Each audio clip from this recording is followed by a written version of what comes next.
How do you depict strength in a power system? Most stories keep it simple. Bigger muscles, faster punches, louder screaming. Train harder, hit harder, win. But what if strength wasn't limited to physicality? What if power came from your mental state?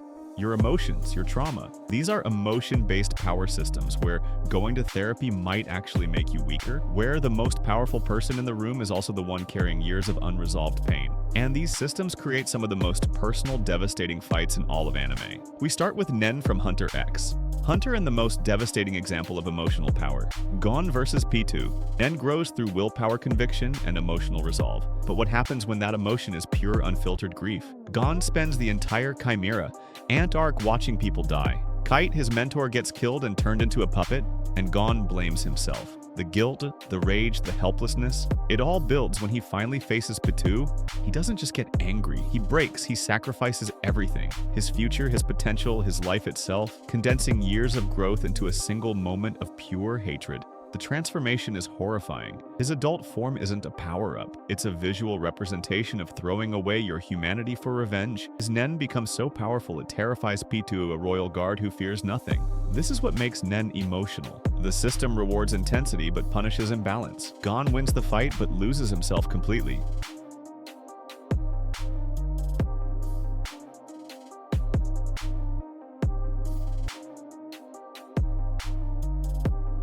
His purpose, his isolation, and that understanding makes him untouchable. Jujutsu Kaisen shows that cursed energy.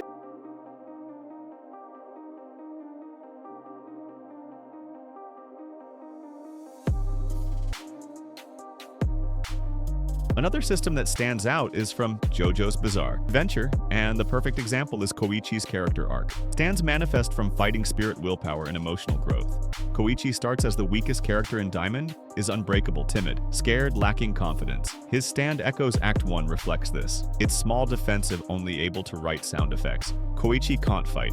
He can barely protect himself.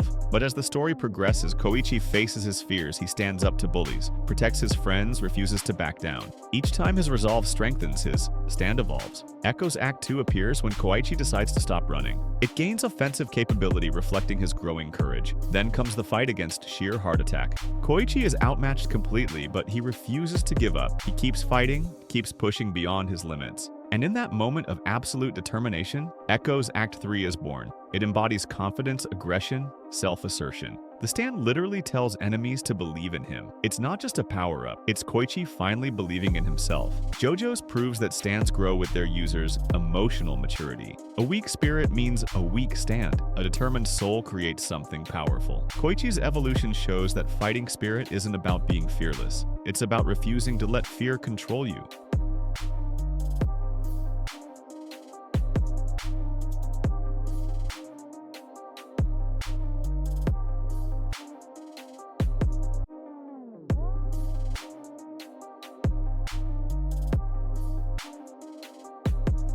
Speaking of emotional intensity, breathing styles from Demon Slayer and Rengoku's final stand against Akaza. Breathing techniques channel focused emotions into devastating power. Each style reflects the user's emotional core flame.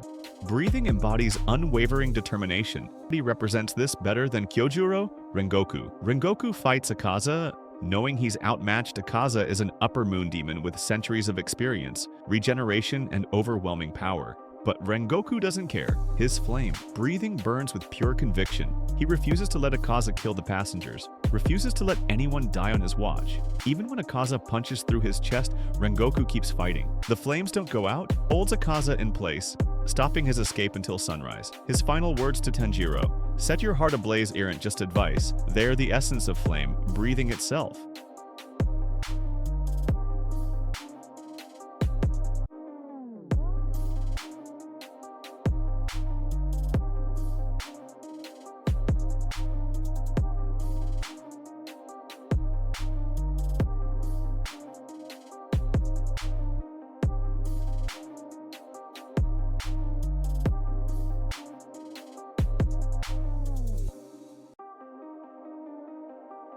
Next is the fear-based system from Chainsaw Man, and we need to talk about Aki's complete destruction.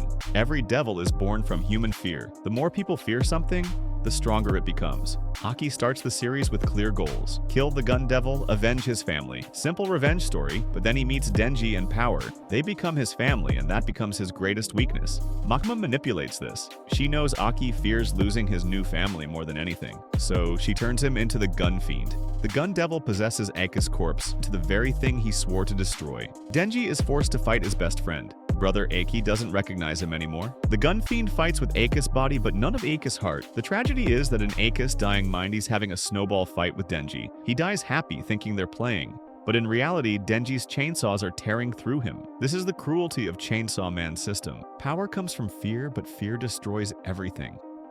Before we get to the top 5 most emotional power systems, if you're enjoying this deep dive into how emotions fuel strength in anime, hit that subscribe button.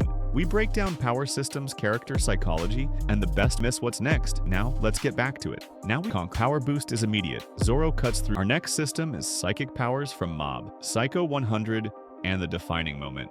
100%. Sadness. Mob suppresses his emotions, believing that feeling too much means hurting people. Percentage counter tracks his emotional state, building toward explosion. But 100% isn't always rage against Mogami.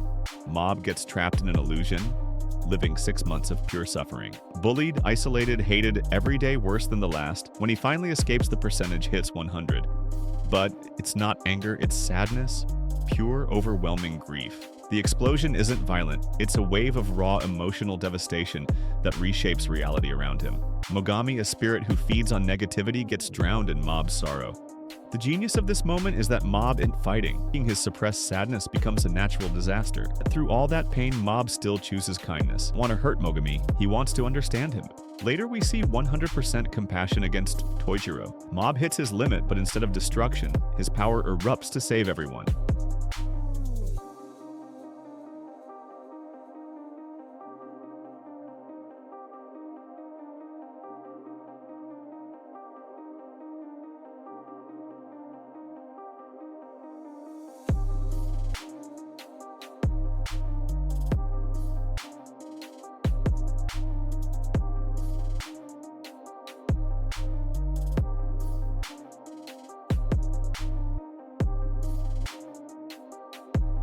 Next is Alchemy from Full Metal Alchemist, Brotherhood and Edward Elric's ultimate sacrifice.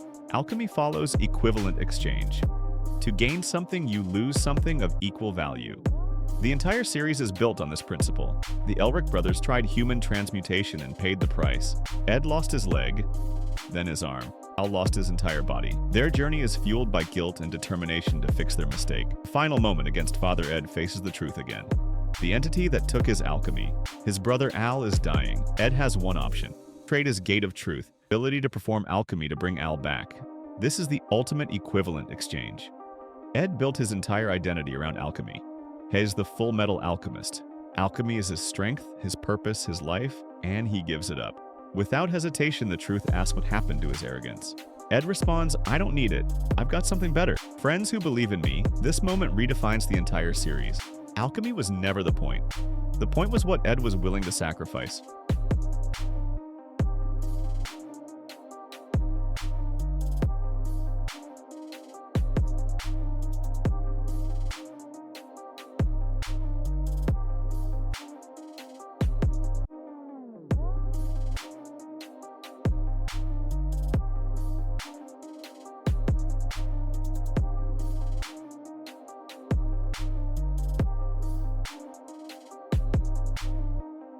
He tries to find another way, but every path leads to Paradis' destruction.